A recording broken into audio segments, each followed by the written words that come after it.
We have this week some more John the Baptist. I have to tell you, I got so giddy. Pastor Lauren can speak to this. I was so rowdy about Pastor Lauren's sermon last week about John the Baptist because we kind of get two John the Baptist like passages in a row in Advent. And sometimes the second one can be a bit of a bummer because you just heard about it. But let me just say, I loved the talk about John the Baptist calling people out to the Jordan. I love the idea, that image that was brought up is one that I've really found to be so encouraging, is that John the Baptist in this time of repentance is calling the people from the city, come back to the river, to where you're from, to where you came from, where the promise was first received of this land. Come back, turn back, be washed in this river, start again. I love it. I love it. When Pastor Lauren was done, I was like, that was good. I liked that. Because I just love those stories of how many little nuggets are in there in scriptures about more than just the words being said, but the history attached to it, the stories attached to it. And it's such a powerful thing. So last week we were talking about how in this season we're to prepare, that God is with us in our preparations. And to hear that story is reminding us that with our eyes and hearts, we're to be the people that God made us to be. God made us for this. This is where we started, to be a people of peace, a people of hope. We're to bless the world. How do we prepare for that?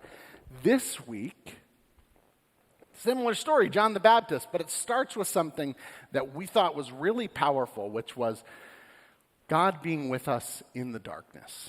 Because right at the beginning of this, when they describe John in this reading, what does it say? He came to testify to the light. But he was not, it says, the light, but he came to testify to the light. This was the light that was going to change the whole world. We have this benefit of knowing who he's talking about, this Jesus Christ, this light that will illuminate the world. And I love that John had this understanding that he wasn't the light. He came to testify to it. It's like he knew who he was and he knew who Jesus was. And his whole existence was about pointing to that. Really powerful. I think it's the deepest hope that all of us would be pointers to Jesus. I don't know if we'd articulate it that way, but especially in this season where we hang up lights, we're next to a big mall. I don't know, guys, notice there's a huge mall over there. Very bright. Very bright. Great.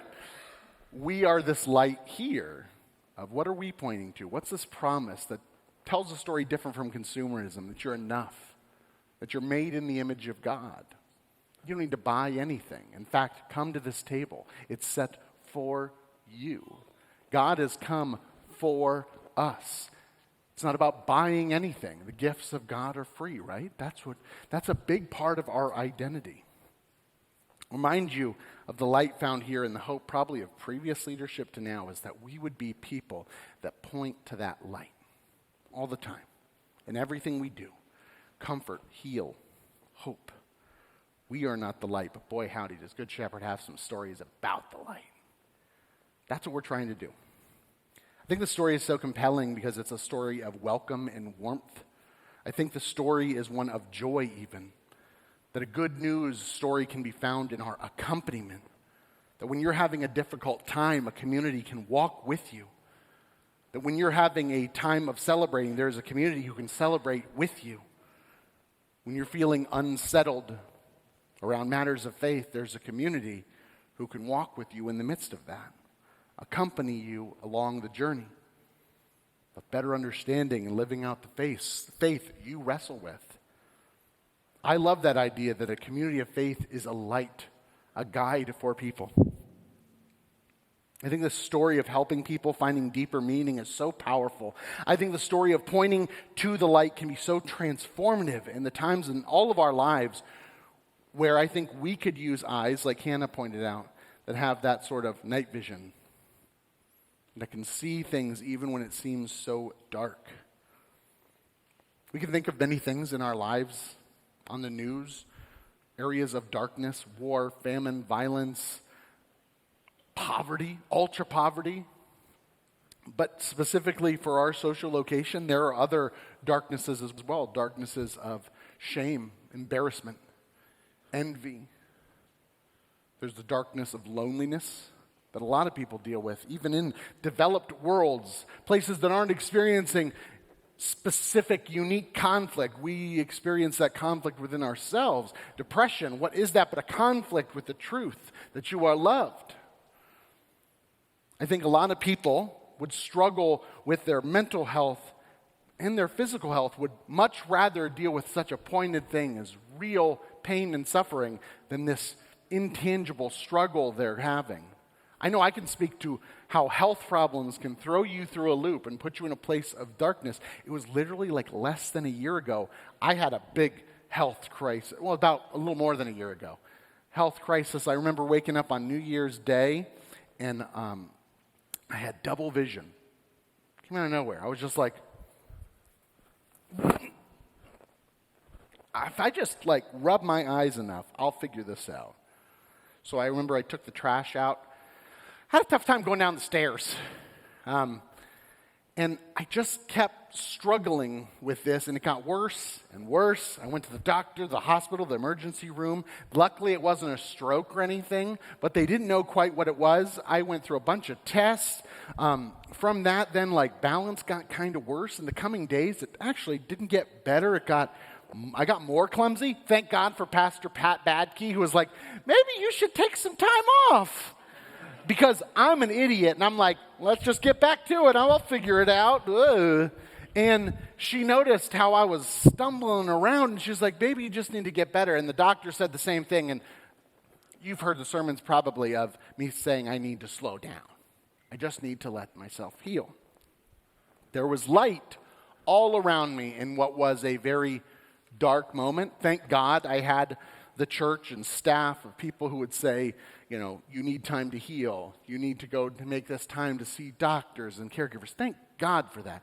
But if you read my inspiration point this week in the email, I said, in the midst of that darkness, in the midst of frustration about my sight, about balance, I couldn't drive, I couldn't work, I couldn't do anything right. I was knocking everything over. It was really hard to see the light that was around me. Really hard to see how much a community was praying for me. How much people supported me in the midst of that. Sometimes it's just hard to see the light. The story that we're telling helps us see that God is with us, though, even in the midst of darkness. I'll give you an example.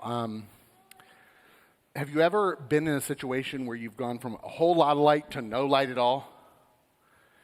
Very jarring. I will tell you a story. One time it was kind of a day like this, except it was storming, so it was a little darker. And I was like, this is a great opportunity. I'm stuck indoors. I'll do some laundry. So I'm in the basement, and we have this section of our basement that's kind of narrow, no windows, but the laundry is back there. And I have, admittedly, too much laundry in this basket. So I'm like, work harder, not smarter is clearly what I'm going for. And I'm like narrowing through here, and the power blinks. It goes completely dark. And I'm like, oh, great, good.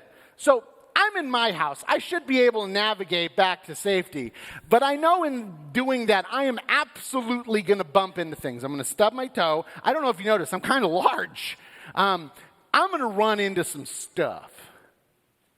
But I sat there for a second. I put the laundry down. I said, I'm just going to let my eyes adjust. Because we know if we take a moment in the darkness, it becomes a little bit more illuminated. In my rush attitude, I'm like, can't do laundry now. Find something else to do. All of a sudden, the laundry machine started taking shape. I actually saw the light bulb that wasn't on anymore. I could see the walls. I could see where I was. And the reason I could see was there was light coming in from behind me. I turned around. I definitely navigated out of there without bumping into anything. So, okay. Anyways, I got out of, thank you, I heard a little bit. So, I got out of there, and it was funny. When I walk into the basement room that has the windows, it's like stepping into a room bathed in light. It was still a dark room, but to me it looked so bright. Because in the darkness, that light became so much clearer. You think about that and what we're able to do as people of faith. Some people have excellent night vision. And I'll say they have the ability to see light all over. Maybe you're one of these people. Wouldn't it be excellent if we saw that ability as something to share with people who are struggling, who need help navigating through the darkness? I would say I would have benefited greatly from that. From someone to go, oh, don't worry, I've been down here in the dark for ages. My eyes are fully adjusted to this. That's what we have the ability to do.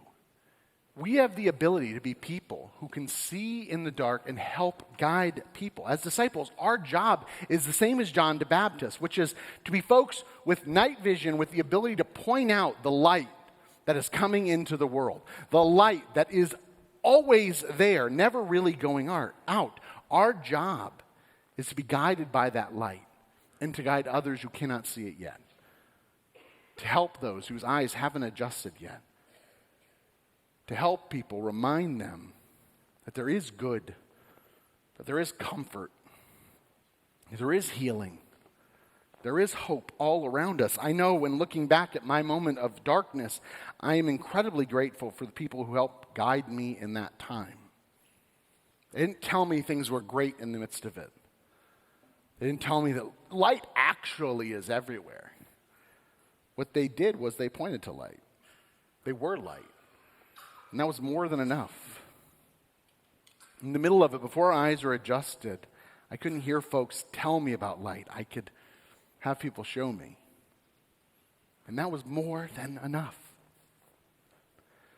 But what I realized too is hearing this story and going back through scriptures all the time, it seems that darkness is critical to recognizing God's presence.